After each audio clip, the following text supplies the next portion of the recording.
Ladies and gentlemen, welcome and thank you for joining 504 Connect call. Before we begin, please ensure that you have opened the WebEx participant and chat panels where the associated icons are located at the bottom of your screen. Please note all audio connections are muted at this time.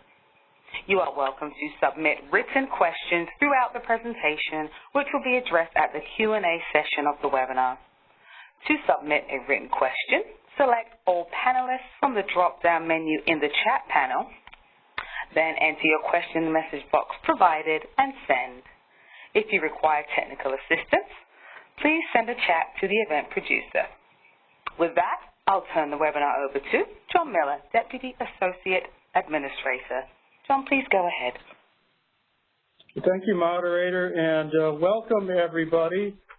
Warm welcome to all of you to our Office of Capital Access 504 Connect call. A special welcome to our certified development companies and our third-party lenders who are joining us. Without you, we wouldn't have a successful 504 program. Also welcome our resource partners and any and all of our SBA colleagues who are joining from around the country. We have a packed agenda, very informative today, and I'll start off with some numbers. Following that, we'll hear from the Office of Performance and Systems Management, then our Office of Credit Risk Management, Office of Financial Assistance, and Office of Financial Program Operations with a special presentation from the Sacramento Loan Processing Center. So without further ado, let's look at some numbers. These numbers are the performance of the 7A and the 504 programs through the end of November, compared to the end of November for each of the previous 5 fiscal years. And as you can see, 7A is up from where we were in 2019 at this time, up by 2.6%.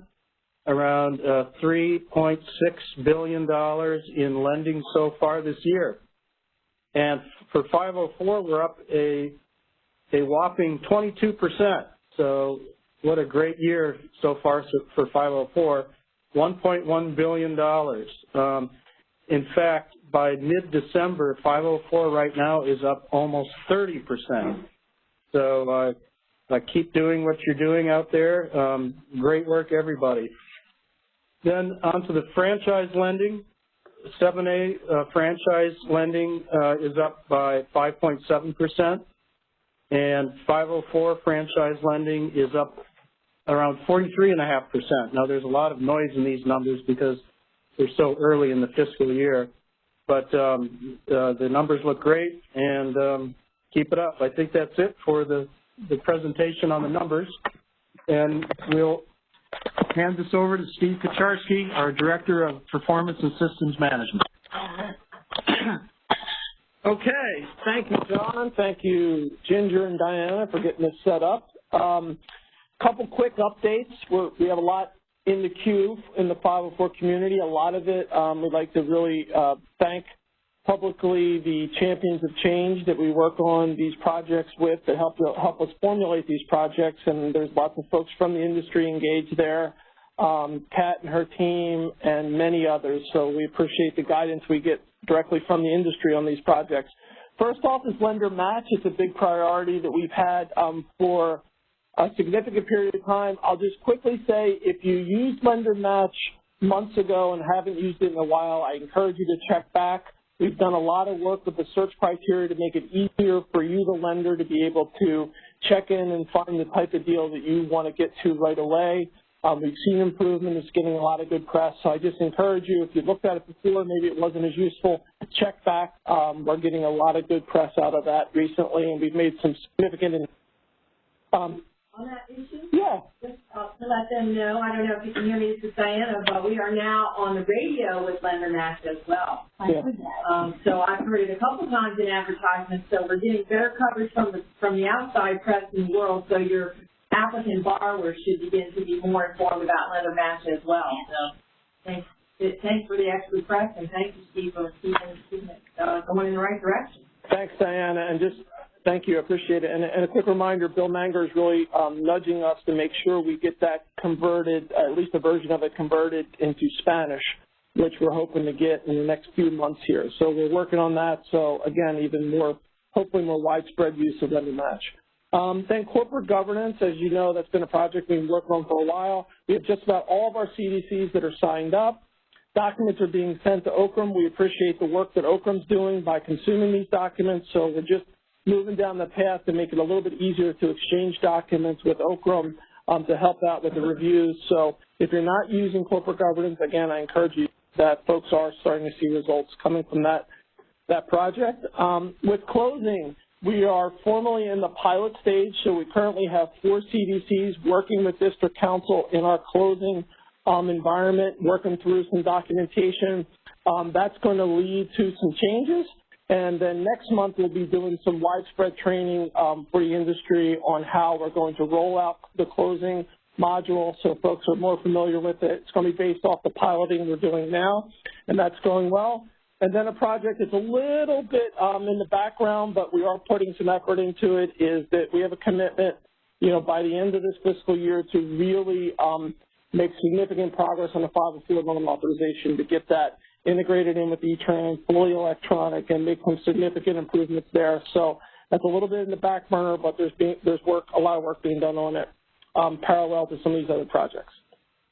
That's all I have right now, so I guess I am moving this along to Office of Credit Risk Management. Is that Eddie? Yep, that's me. All right. Appreciate it. Yeah, Paul Coleman's out of the office today, so I'm stepping in for Paul to just have a quick discussion about some of the OCRM updates. The main thing we'll talk about is Form 159.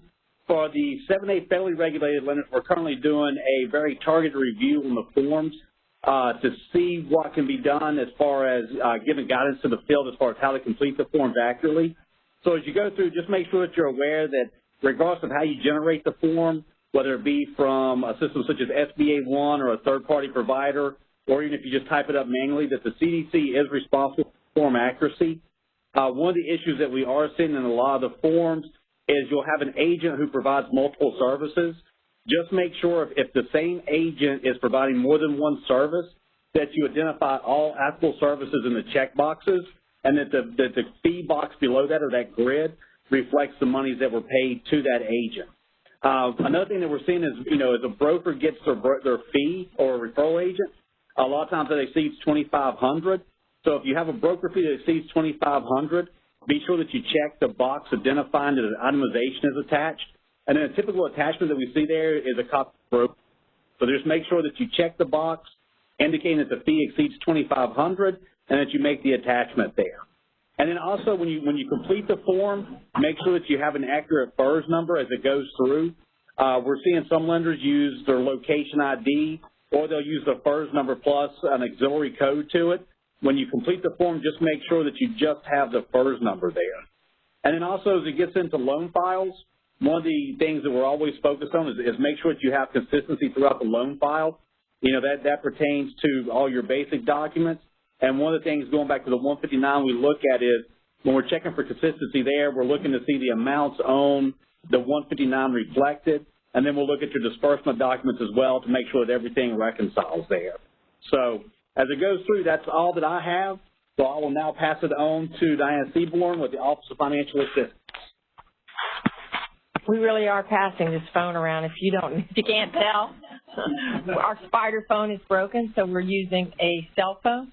God bless AT&T, right? For cell phone service that works better than our spiders.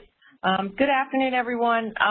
Thank you for joining us. We're very excited to have over 800 folks registered and signed up and on the call. That means the CDCs and our field offices have done a good job of reaching out, not just to our partners internal to SBA, but also to our lending partners, which is a very important part of our 504 program. On the OFA update, in general, the HVCRE final rule from the FDIC was released November 20th, 2019. Once again, we have less than absolute clarity on what impact it has on our 504 third-party lenders during the interim loan. SBA is requesting from the FDIC some additional clarification.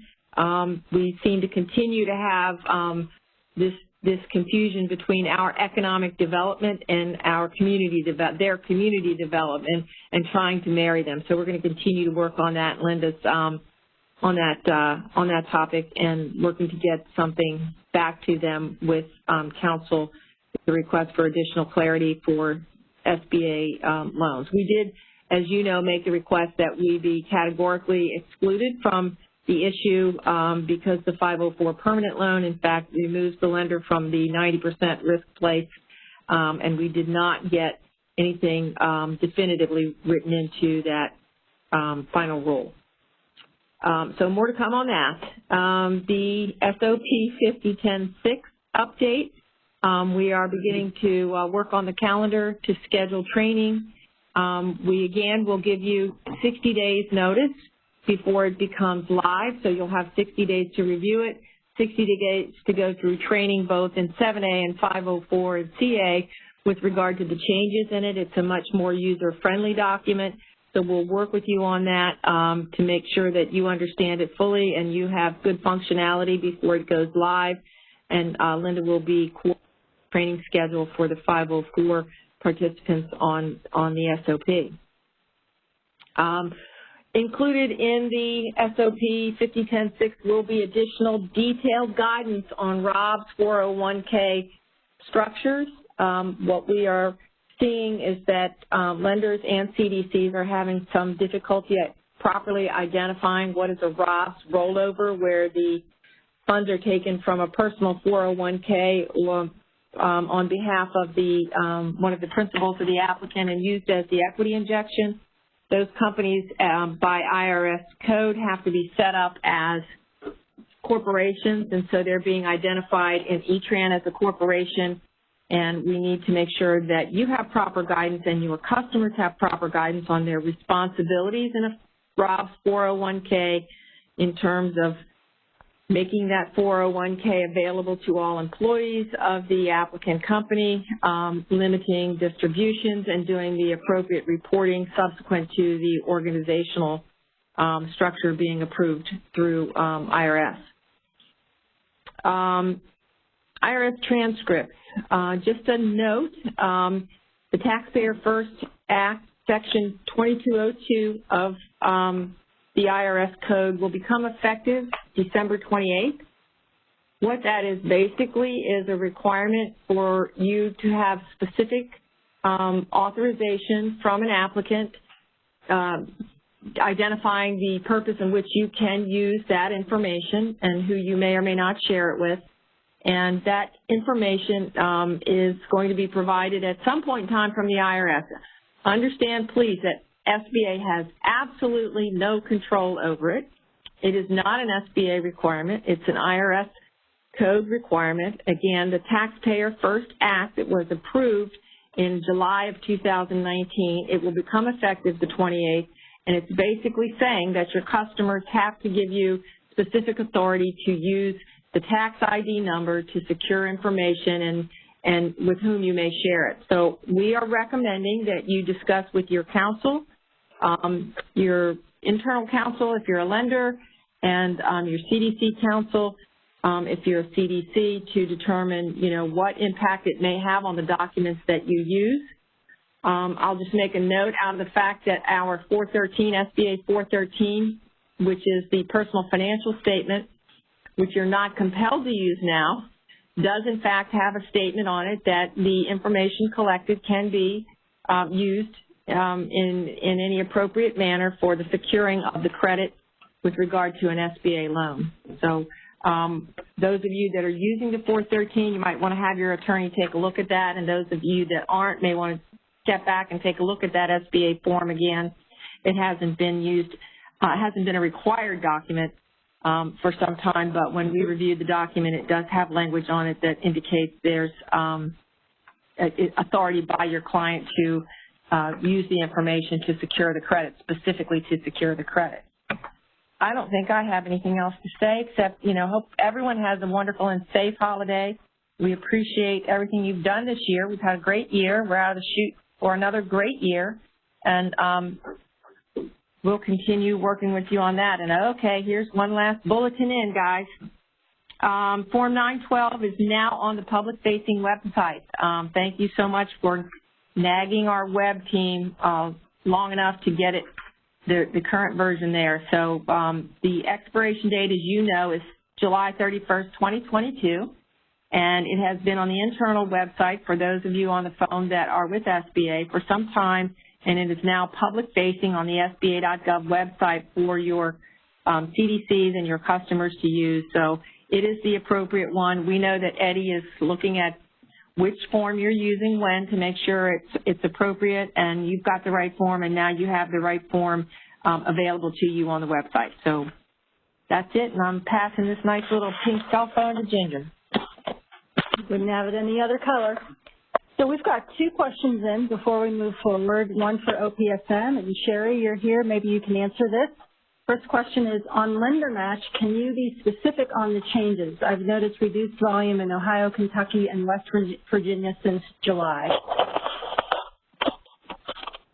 Sure. Okay, so we've added additional filters. If all of the lenders would go in and check their profile, make sure that they've selected all of the counties and states like you always have, but also now there's a dollar amount that's mandatory, a beginning, a minimum and maximum dollar amount.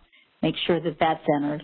And then you can further filter it with, there's numerous questions. I can't remember all of them off my head, but there's about 20 other questions that you can also use to filter it. So if you check your profiles, you'll probably find that maybe your counties aren't selected anymore for some reason, or it's usually that you don't have a dollar amount. So therefore, you might not be getting any leads if you're not getting dollar amounts. So the additional questions here have to do with, what type of loan you're looking for? More details about the kind and yes. The size, obviously, the locality, whether it's the age of the business, is that part of the age? There's sorry. I don't talk quite as loud as Diana. So there's business age, there's industry, there's use of proceeds, there's various ways that you can filter it. But again, every user, every lender that's using it, they have their own distinct profile. So we just encourage you to go in periodically and review your profile. If you're still having issues, please feel free to send me an email at sherry.conville@sba.gov and I'll walk you through it. Or you can contact CLS. So is it possible, Sherry, just to get a list that we could publish for them, that we could send back out to participants of what the latest updates were? It's actually published on the CAB's website. Okay. But I can give you a copy of that. Okay. There's a PowerPoint presentation of Lender Match for lenders, and there's also a PowerPoint or PDF for Lender Match for borrowers, so that we can help on both ends. We can consider that. So we have on tap, we have PowerPoint that you can review and use. It's one for lenders and also outward facing for applicants, potential small business users. And let me just say that we've had some really, really good feedback about some really nice stories that have happened through Lender Match and some pretty large deals. It's not always the small loans that come through this way, but we've had some really, really good stories. We'd love to hear your stories. If you've used Lender Match and you want to submit something, our press people are always interested in hearing that and being able to brag a little bit for you and for the business and for SBA's program. But we will make sure that you know exactly where on CABS to find it in the follow-up, Ginger? Yes, I'll send that out to follow-up email that goes out in about 2 business days. Great. And to the extent that that would be helpful, maybe we can turn that, downward trend in those areas around just by letting them know how many more features it has and how much easier it is to use and how much more fruitful it is to mine there. Great, thanks. We've got another question, and I think this will go to Oakland. So are you guys having a hard time hearing us? Because we've got a comment from Gary Fisher. You think that we have a bad cell phone. God bless you. Okay, so Eddie, we've got another question that hopefully you can answer here. What is the difference between the FERS number and the lender ID number? Yeah, both of those are unique identifiers for the lender. As time's going through, the FERS number used to be the predominantly used number, but everything's kind of switched over to the location ID. or the lender ID as it goes through. So, you know, the Form 159 still calls for the FERS number, but I also realize that as you go into E-Tran, that it doesn't automatically populate the FERS number, so that we'll be addressing as time goes forward to see how we can better match that up and just use the one number. All right. Thanks, Eddie. And now we're going to move on to Linda Riley, 504 Division Chief. The big exciting news in the 504 this past month has been the release of the 504 Corporate Governance Rule, in addition to what John was saying about how great volume's doing. So some of our CDCs were excited that there's more flexibility that's allowed them, especially for those CDCs that had helped assist a borrower in the past. The rule has now changed that if they've now done a loan with either the borrower or one of its affiliates, that they could do a project outside of its area of operation for the borrower or its affiliate. So that expands the number of businesses that each CDC can assist. The PCLP loan loss reserve requirements were modified. Those that are PCLP CDCs no longer will have to hold as much in reserve. There's a declining balance methodology, which should free up monies in those communities for enhanced economic development. So that's a win. The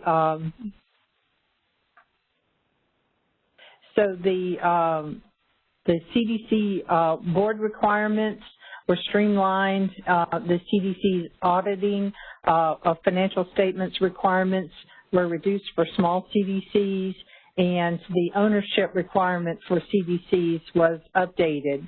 So those are some corporate governance changes that have happened recently.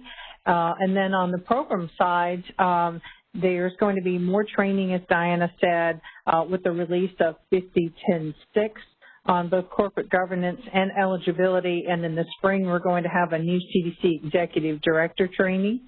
And then today's concentration on refi is sort of an outgrowth of that, where Diana and I traveled around the country. CDCs were getting really excited about the lower interest rates, the historically low interest rates, and they were getting a lot more requests from their lenders on talking about refi. And David's going to be talking about that more in the OFPO update. When we were also traveling around, we were asked to do more direct outreach for manufacturing. We were invited to come up to Rhode Island. We just completed a very successful event, and the Office of International Trade has asked us to participate in more events this spring, and we'll keep you posted on where we'll be so you can help us with those local events. So now I'd like to turn it over to the Office of Financial Program Operations. June?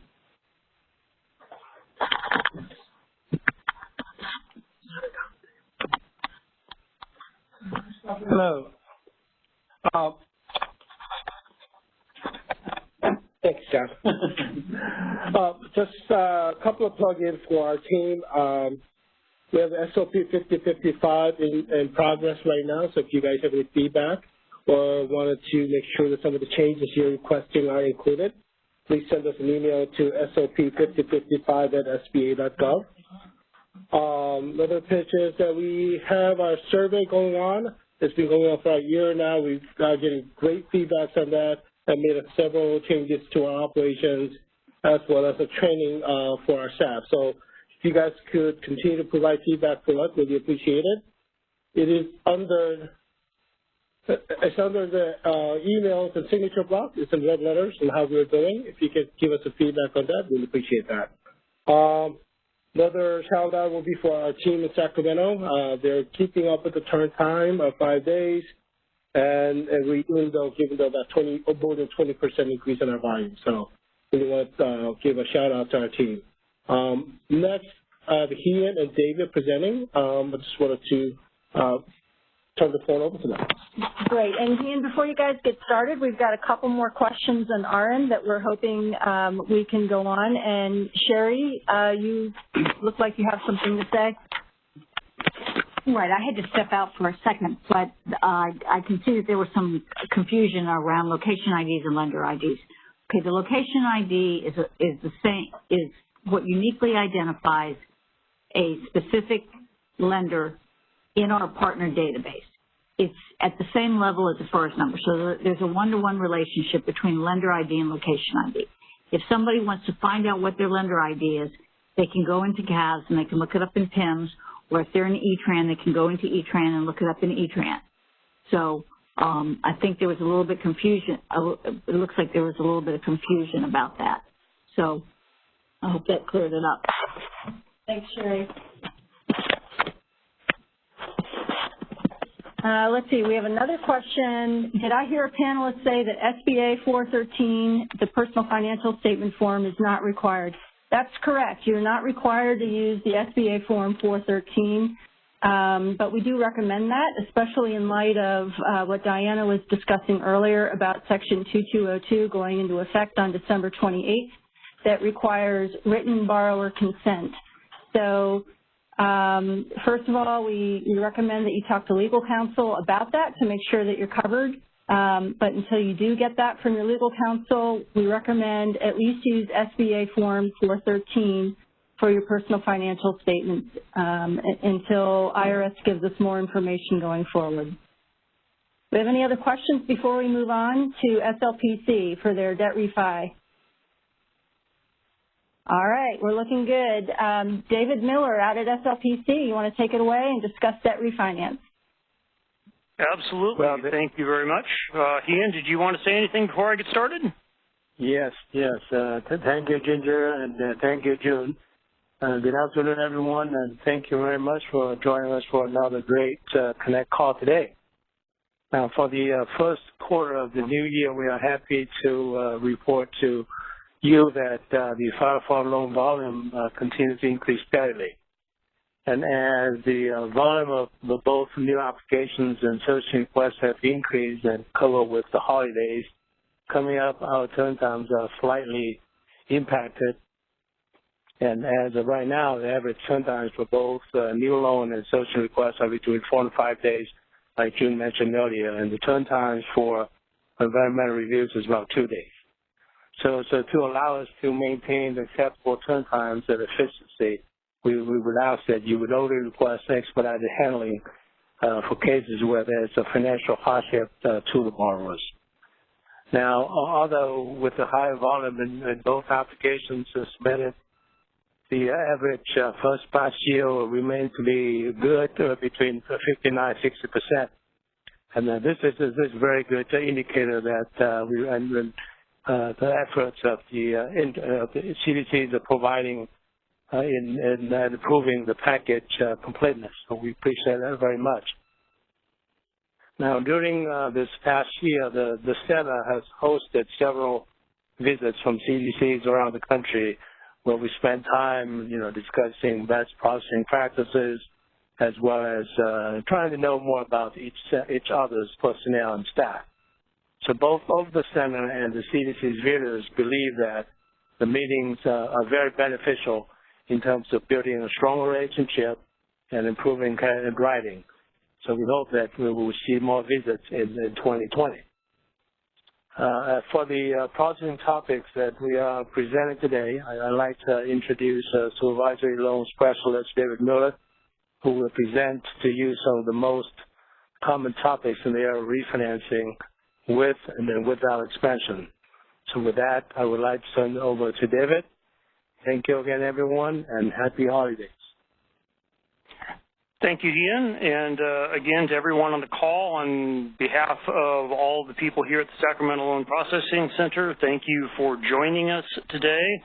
The topic that we're going to cover here briefly is debt refinance and how your CDCs and third-party lenders, how you can assist your clients in refinancing some of their existing debt. SBA has two avenues, two paths to accomplish that goal. One is refinance with expansion. So if you're dealing with a company that is doing a significant amount of expansion and they've got some underlying existing debt, that can all be rolled into one package. That's under the regular 504 program. It's simply a use of proceeds, and there's $7.5 billion in authorization for that particular part of it. There's also refinance without expansion, and that is a separate authority, again, $7.5 billion for fiscal year 20. So there's plenty of funds here available to utilize to assist those small businesses with their refinance needs. The refinance without expansion does have a couple of caveats. Number one, the program has to be at zero subsidy, which currently we are, so we're good for 20. And there is a supplemental annual fee, which is 0.0015, so a very small additional fee for those refinance without expansion projects. So if we can go to the next slide, let's talk a little bit about refinance with expansion. What can we do? What does it look like? How do we maneuver through this and get to a yes on the other end? Number one, you can refinance more than one eligible loan. There has to be at least one, but if you have more than one, we can look at refinancing more than one of them. You can't refinance more than 50% of the expansion. So if you have $1 million worth of new money going into the project, you can look at refinancing up to $500,000 of existing qualified debt. And number three, substantial benefit. We all like this one. We're trying to help the small business. We want to show that there is at least a 10% reduction in their payment. The 25-year debenture, when appropriate, has helped that immensely. The low interest rates have also helped that immensely. And also, loans with balloon payments automatically meet that test. So if there's a call or a balloon built into that debt that you're looking at refinancing, you've already met the substantial benefit tests, and we can then move on to other issues. So if we can go to the next slide, we'll talk a little bit more about refinance with expansion. What do we need to have? What are we looking for here? What does the policy and the regs require? Top of the list, current on all payments due, not more than 30 days late for the prior 12 months.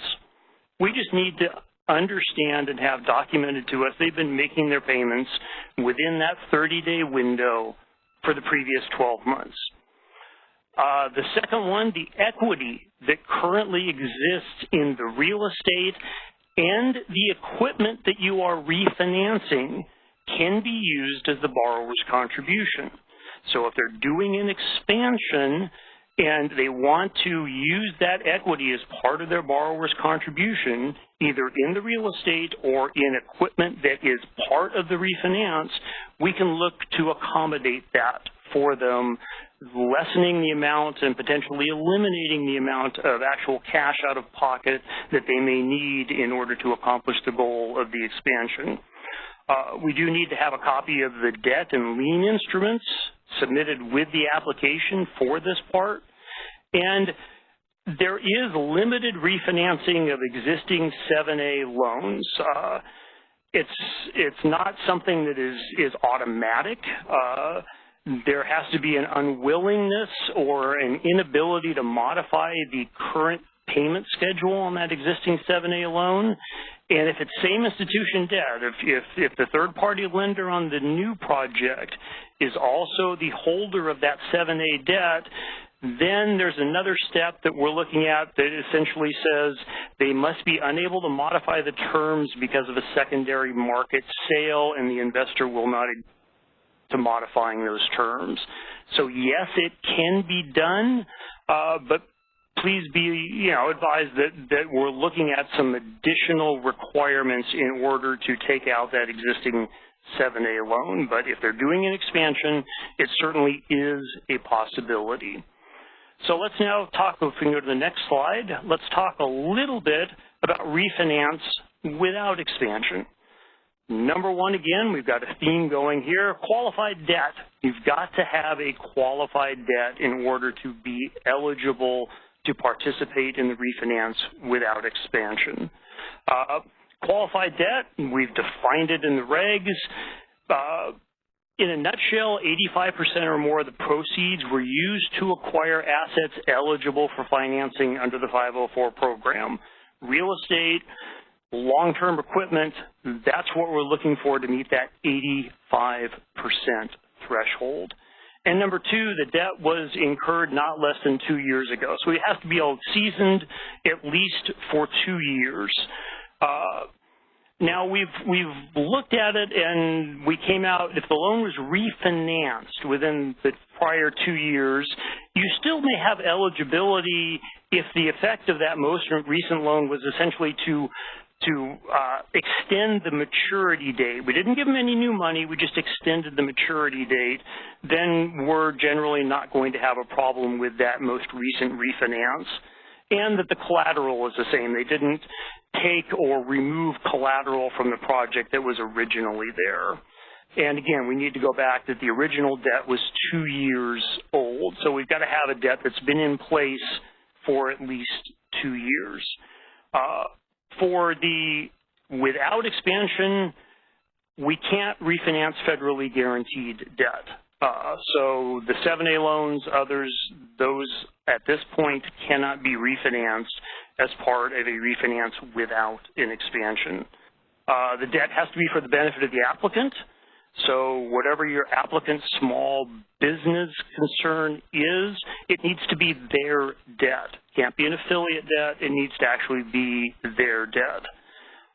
And the debt needs to be collateralized by the eligible fixed assets that were acquired with the loan. So lien, mortgage, whatever it may be on those real estate assets or the equipment assets that were purchased. And last but not least, current on all payments, the same issue that we have with refinance with expansion. We need to see over the past 12 months that they've had payments that were no more than 30 days late. Next slide, if you may. David, before we get too far off of debt refi with expansion, we've got one question on that, which is, if the refinance is limited to less than 50% of the expansion amount, can a lender originate 2 loans instead, one for expansion and another solely for refinance that would be greater than 50% of the expansion? Would you like to field that question, David? We can try. Number one, we would generally, if the debt that is currently on the property exceeds the 50% threshold, it's done as a single project. The remaining balance, whatever that may be, is simply rolled into the first. So if we had a $600,000 debt, we could get to $500,000. That additional $100,000 would simply be added to the third-party lender's loan. It wouldn't be done as 2 separate loans. If you're talking about doing 2 separate loans, one straight refinance and one expansion, that can get a little bit trickier because of the way that the liens need to be structured. So the preferred method would be to do a single loan with expansion and just take up as much of that underlying debt as possible and then add the balance, whatever that may be, to the existing first. Thanks, David. Appreciate it.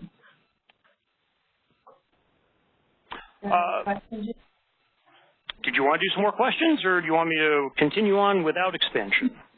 I'm trying to pick through the ones that were with expansion. Sorry, David, give me just a moment. No problem. I will just add one caveat here. When we're looking at a qualified debt, and we need to have at least one qualified debt in order to do refinance, it does need to be qualified, and that is, it either is or it isn't. There's no provision to potentially refinance part of an unqualified debt. We get that question a lot. You know, 70% of it was used for the purpose. Well, then it's not a qualified debt, unfortunately. Right. Yeah, just to clarify, sorry, David, you may have already said this. So qualified debt is defined in the regulation, and it's specific only to the debt refinance without expansion program. We just wanted to make sure that was clear to everyone. Sorry, David, go ahead. No problem. Well, let's continue with debt refinance without expansion.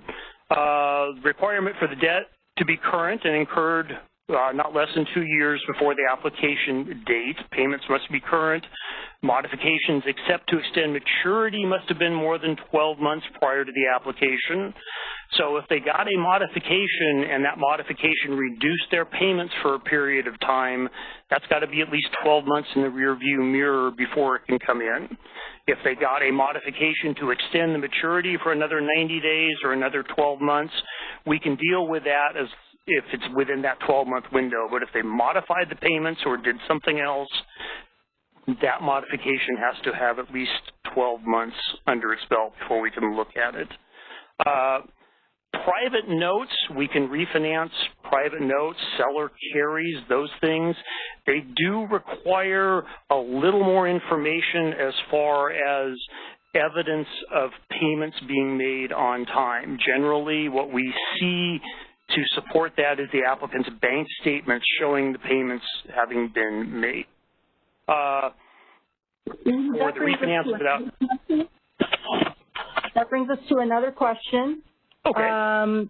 We have a listener who wants to know if at what point in the process do the lien instruments have to be submitted? Do they have to come into SLPC with the application, or is that something that's looked at as part of the loan closing package? The debt and lien instruments for refinance with expansion are part of the application package that is submitted to SLPC. Those same documents on a refinance without expansion, the CDC is to obtain those, review them, and keep them in their file, but they are not a required document to be submitted on a refinance without expansion, but the expectation is you would have them. You would need to obtain those and review them and put that information that's contained in those into the credit write-up that you submit. And one more question. I was going to hit this one next. On refinance without expansion, David, what if the loan was modified to extend the maturity but contained minor fees included in the new loan to extend the maturity? In other words, closing costs. No problem. Right. Yeah, the minimal fees to cover the cost of doing the extension generally do not present us a problem because we're not advancing new funds to the business. We're simply covering the closing costs for the extension, and generally that is not an issue with us. So, David, going to the debt refi with expansion, the question is, please confirm that equipment equity can be used. Previously, that was not allowed. Equipment equity can be used if we are on the equipment that is the subject of the refinance. So if you are refinancing a CNC machine or a Heidelberg press or some other pieces of equipment, the equity that may exist in that equipment is you potentially have the ability to use that equity as the project because that equipment is being brought into the project through the refinance. Equity and equipment that you have outside of that is not part of the project and would not be included, but any equity in the equipment that we are refinancing potentially can be part of the borrower's contribution. Tying on to that, I have a question from a different participant, similar theme though. If we're using equipment equity in a refinance project with expansion, must the equipment appraisal accompany the application?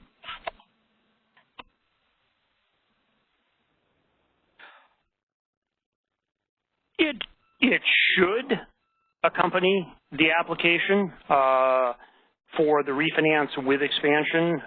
Both the real estate and equipment appraisal, those should come in at the time that the application is submitted.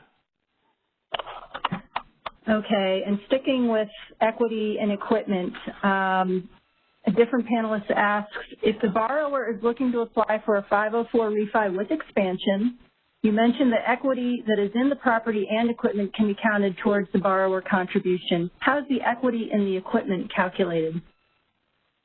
It will be calculated based on the appraised value less the balance of the loan against it that is part of the refinance project.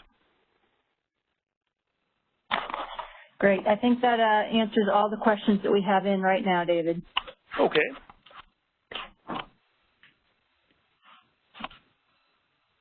So if we can move on to the next slide here.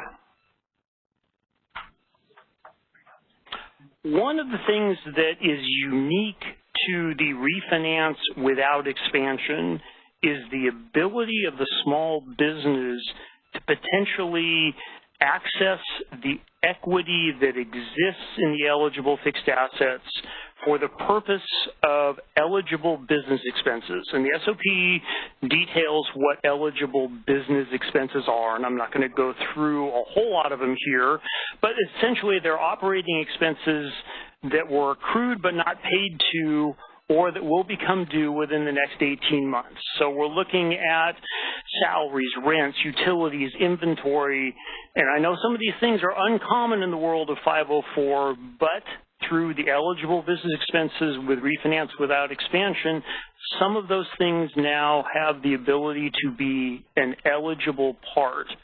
Borrowers may receive up to 20% of the fair market value of the eligible fixed assets serving as collateral. So they can tap up to 20% of that value for the eligible business expenses.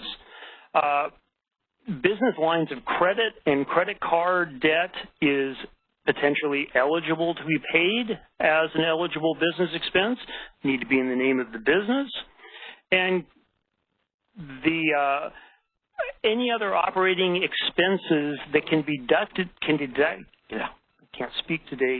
can be deducted as an expense in the taxable year in which it was incurred potentially could be eligible. So we're talking potentially some maintenance or minor renovations or minor improvements that you would be able to expense in the year in which the improvement was done. So the eligible business expenses are not to buy the property next door, and they're not to add 1,000 square feet onto the building, but they're for normal expenses, salary, rent, utilities, but it's a unique way for the 504 program through the refinance to allow the small business concern to potentially tap some of that available equity for the purpose for the use in the business and for the purpose of doing eligible business expenses moving forward. We ask when you're requesting eligible business expenses that you provide us a detailed list of what they are with the dollar amounts in accordance with what is noted in the SOP. If we can go on to the next slide, that would be wonderful. A few things. We have a very small team here of dedicated people who do these refinances. Most of them have been with us since refinance was a temporary program, so that's the better part of a decade. They've seen thousands of these. They are subject matter experts in every sense of the word.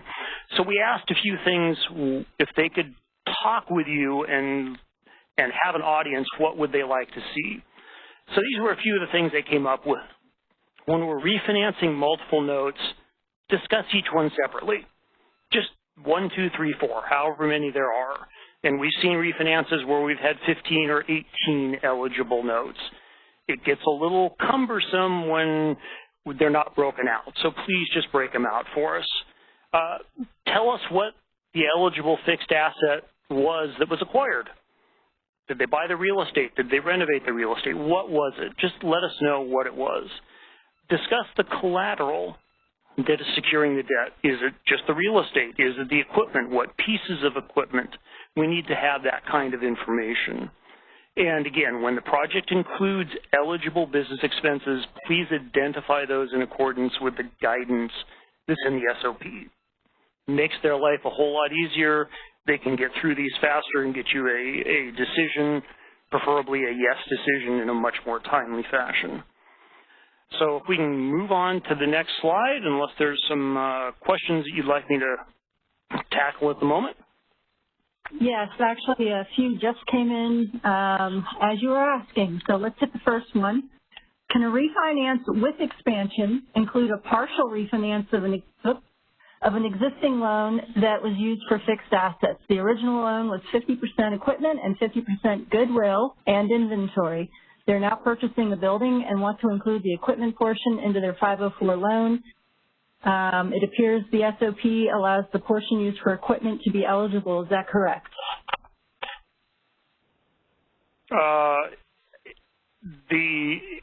If 50% of the loan was used for an ineligible purpose, then there wouldn't be any eligibility for that loan to be refinanced. It's got to be a qualified debt. Okay. The next one, please clarify the loan documents we need to collect for both debt refi with expansion and debt refi without expansion. Do we need to collect lien instruments all the way back to the initial loan through any subsequent refinances?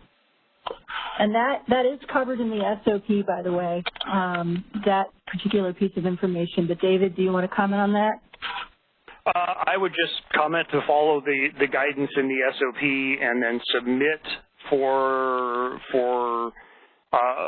refinance with expansion, submit what is necessary, and for refinance without expansion, maintain in your file what is necessary. Yeah. So the next one, if qualified debt has been refinanced multiple times, does the CDC have to obtain debt instruments on the most recent debt being refinanced, or is the original qualified debt instrument sufficient to document qualified debt? Well, the determination of the qualified debt is based on the original debt. Was that qualified? If that was qualified, then if the current debt is the most recent refinance of that qualified debt, we make a presumption that the current debt is also eligible. So, you know, we would need to see the debt and lien instruments for that original qualified debt, the first one, and then for the purposes of collateral and making sure that you are getting everything that is necessary, it would probably be best practice to make sure that you have the debt and lien instruments for the most current debt, so that we can make sure that we're collateralizing and that we have the information on that most recent debt, so that we can move forward with its refinance. Great. Thanks, David. And I've gotten a couple of questions roll in, so I apologize for not addressing this in the beginning of the call. After this call is over, in approximately 2 to 3 business days, AT&T will provide me with a link to a recording of this webinar. At that time, I'll send out an email to everyone on our webinar list, and I'll also include a copy of the PowerPoint. We're also going to include a copy of a bonus handout. It's a little debt refinance table that we'll talk about more at the end of the call, and potentially the PowerPoint that Sherry McConville was mentioning earlier that we can all access on CABS. So yes, everybody's going to be provided with a copy of the PowerPoint, along with a copy of the link to the recording of today's webinar. Go ahead, David. Okay. A common question that we get here with the advent of the 25-year debenture is, can I use a 25-year debenture with a debt refinance? The answer to that question is generally yes. As always, the remaining useful life of the asset that is being refinanced needs to support whatever loan term you are choosing to request. But you certainly have all 3 of them at your disposal, depending on which one is most appropriate for the situation and the assets that we are refinancing.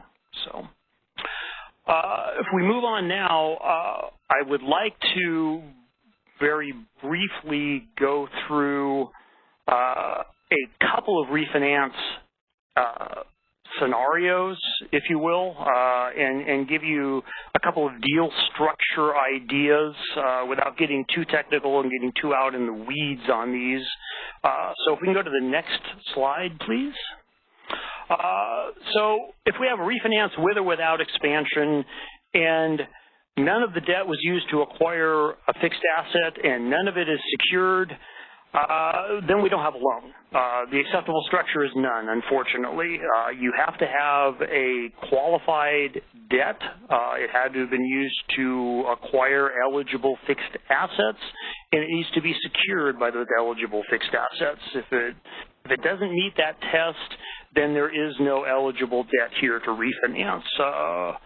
So if all they have are credit card debts, that's not something that we can entertain on the 504 side of refinance, either with or without expansion. So unfortunately, in the first scenario, there really isn't any acceptable structure. So let's move on to one that actually is a real world deal. This is a refinance with expansion. We have a manufacturing firm and $1 million building. We know that because we have an appraisal that says fair market value is $1 million. In this particular one, they have a $700,000 mortgage on the property, and they'd like to do a $3 million expansion. So the question we get a lot is, what does that deal look like? How do we structure it? And remember that the debt refinance may not be more than 50% of the expansion. In this case, if we do the simple math, we have $1.5 million is the maximum debt refinance eligibility, but they only have $700,000. So we're good there. We meet the requirements. So again, what would this deal look like? $1 million building, and they need $3 million of new money to do their expansion. So let's take a look at it. Let's go to the next slide. So fair market value is $1 million. We know that based on the appraisal. They need $3 million in new money for their expansion. So the project is a $4 million project. The third-party lender, they decided they want to be at 50% on this deal. Makes sense. It's a $2 million TPL first. SBA, we can do 40%. It's a manufacturing firm. We'll assume it's an existing business and the property is not special purpose, so this is a simple transaction. SBA is at 40% for $1.6 million. The borrower contribution on their $4 million project is the 10% for $400,000. But here's where their equity comes in. They have equity in the building of $300,000. So their actual cash outlay in order to do this is $100,000. So they put in the equity and they put in $100,000 and they've done their $4 million project. So we do see these a lot. They are a wonderful way for the small business to access that equity, do their expansion, preserve their working capital, and move forward with making their business bigger and better without having a lot of impact on their current financial position.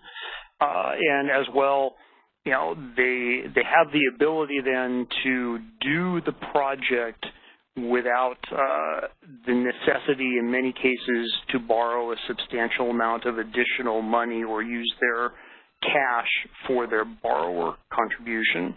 So again, this is a fairly common one that we see, and then they have access to the 20 or 25-year fixed rate debenture. So in the end, it is a really, really nice deal for the small business concern. So let's move on to the next one. This was with expansion. So let's do a refinance without expansion. Let's throw a couple of curveballs in here. We have two debts on this property. We're still dealing with the same building, $1 million. We have two debts on this property. We have $100,000, and that was the acquisition mortgage a number of years ago. And we have a $400,000 second mortgage, and they took that out 5 years ago for the renovation. So we know from that the business is well over 5 years old, so it meets the 2-year threshold. And we have $1 million building again. So what would this one look like? And I know you've already read down to the bottom and figured it out, but we'll go through it anyway. Qualified debt, we're going to assume that both of them are qualified, the 100 and the 400. So they need $500,000 to pay off those two qualified debts. So in this scenario, forgetting about any closing costs, which can certainly be added if they want. The TPL can be at $250. The SBA can be at $250, and the borrower just leaves his equity in the property at $500,000. Again, we're assuming this obviously is not a new business, it's an existing business, and the property is not special purpose, so the SBA and the TPL share can be the same. So the eligible total amount of the qualified debt is $500. TPL and SBA can share that at $250 each. So again, a fairly straightforward structure, not terribly complicated, but we do have the ability in both programs to do multiple loans if both of them are qualified, and this would be an example of having two qualified loans. So that's the end of my presentation, but we can certainly look at some additional questions if we have the time. We do, and we've got one for you. Regarding the previous example you were just looking at, the question is, how does the $700,000, this example here, how does the $700,000 debt figure into the project on deal structure number 1? The amount needed is $3 million in expansion plus $700,000 for debt refi for a total of a $3.7 million total project. Well, when you're dealing with a debt refinance, the project is the fair market value of that original building because we want to bring in his equity or her equity. The business's equity needs to come into the property or into the project.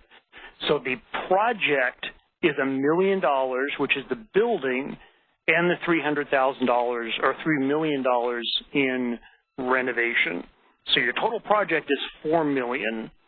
Because we've got to have that equity, that $300,000, we want to bring that into the project so that we can give them credit for it. Thanks, David. Same example, another question. In the first example, if the as-complete value of the appraisal was $4.5 million, would that mean they could use the equity to cover their entire equity requirement? Equity only exists in the as-is appraisal. So what we're looking for the purpose of the project, we're looking at what is the equity as it currently exists at the time of application. That's the equity they have to put towards the project. The fact that the building appraised for more than the construction is a collateral issue, and it's a favorable collateral issue, but it doesn't, you can't create equity that didn't exist and then use it as the borrower's contribution. That equity had to have existed in the building when we started, and in this case, that would be $300,000. Another question, can the existing debt be a previous 504 loan? And let's say if the existing debt is a 504 loan, can it be part of the refinance? Same institution will both refinance and participate. Yeah, that's. Yeah, so yeah, this is Linda speaking up from the other side of the table. Go ahead, Linda. Hi. Well, that's kind of a trick question without a little bit of clarification. So with a little bit of clarification, the refinance without expansion does not allow you to refinance any prior government financing, including 504. With the refinance with expansion, as David talked about, you would have to meet the substantial benefit test. And based on the very historic low 504 rates that we have had for about the last 10 years, that is a very difficult standard to meet. But you would have to do the math and make the justification. Right, and additionally for refinance with expansion, if you're going to pay off and you're going to entertain refinancing a previous 504 structure, number one, you have to take out both the 504 and the third-party lender, or you can take out just the 504 if the TPL has already been paid off, and that's outlined in the SOP. So it's not impossible, but as Linda mentioned, in the current environment, it does get difficult to show substantial benefit. But if you're going to try it, both parts, the TPL and the 504, need to be part of the refinance and be taken out. Otherwise, we can't move forward, and the expansion would simply need to be a straight 504 loan as expansion, and we now have, you know, 2 504s on the same property, which is certainly something that can be done. So, David, we've got a question here. What happens when the appraisal comes in low? Okay, I'm going to presume a couple of things. Number one, if the as-completed appraisal comes in low, then that's a collateral issue, and we would deal with that as we would on any other project where the appraisal is short of what the requirement for the project is. The appraisal up front wouldn't necessarily come in low. The appraisal would be what it is, and the equity would be potentially, you know, would be based off of that appraisal up front. But, you know, in this example, if we were doing a $4 million project and the appraisal came in at 3.8, that's a collateral issue and would need to be dealt with as such within the parameters of the SOP for appraisal shortfalls. Great. Do we have any other questions out there, guys? Type them on in.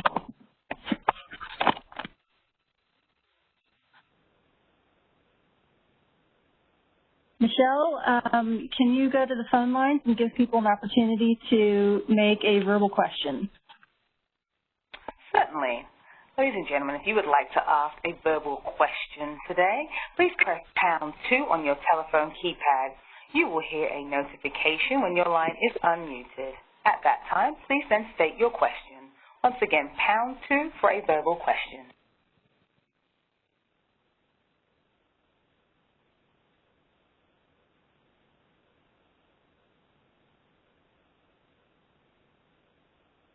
And there are currently no verbal questions on the line. All right, thanks, Michelle. David, can you briefly go over the appraisal, the collateral shortfall policy?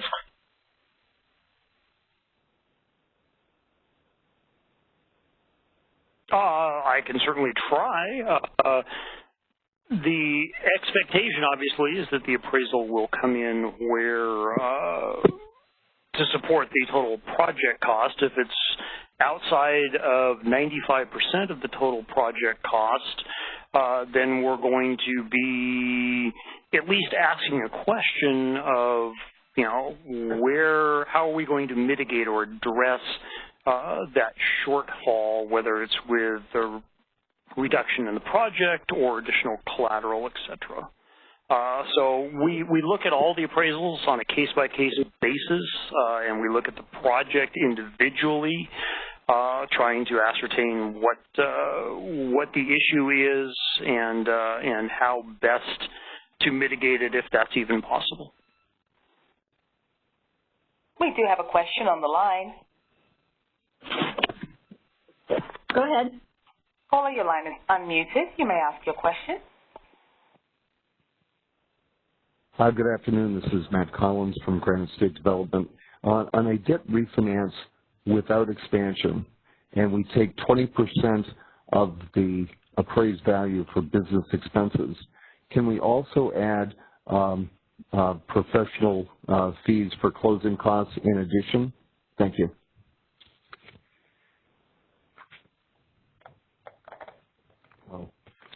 The closing costs are certainly something that can be added, but anytime you're doing eligible business expenses, you cannot exceed 85% loan to value. So if you can get your full 20% and the eligible closing costs and come in under that cap, that works. But if your eligible business expenses take you up to that cap, then you're either going to have to forego the closing costs or you're going to have to reduce your eligible business expenses because we cannot go above that cap. Thank you very much. That answers the question. You're welcome. Okay, and somebody is asking the question of, will the collateral shortfall policy be part of the training in 2020? We certainly are happy to cover that And that gives us an opportunity to open it up to all of you. Anytime you have an idea that you'd like us to talk about in any of our webinars or calls, please feel free to let us know. You're welcome to email it to me, ginger.allen@sba.gov, or anyone else on the team. But I will certainly open myself up to that. You can also send them over to Jacob Taji, and that's jacob.tatge@sba.gov. Jacob is one of our newer folks here on the 504 team, and he's very eager to get involved. Yeah, send them on over to Jacob. Great idea, Diana. Thanks. Let's see. Next and question. Ginger, go ahead. One other comment. If anybody has questions on the debt refinance and would like, at least a little bit of insight, 504 questions at SBA.gov will come into the shop here and will get disseminated to those of us who wade in the world of refinance on a regular basis. And we're certainly willing to answer general questions. It's tough to play what-if questions, but if you've got some general questions or just need some guidance, we're certainly will do our best to help. That's a great point, David. Thanks for that reminder. Yes, we used to have a separate email address for 504 debt refi questions, but all of those questions are going to 504 questions@sba.gov.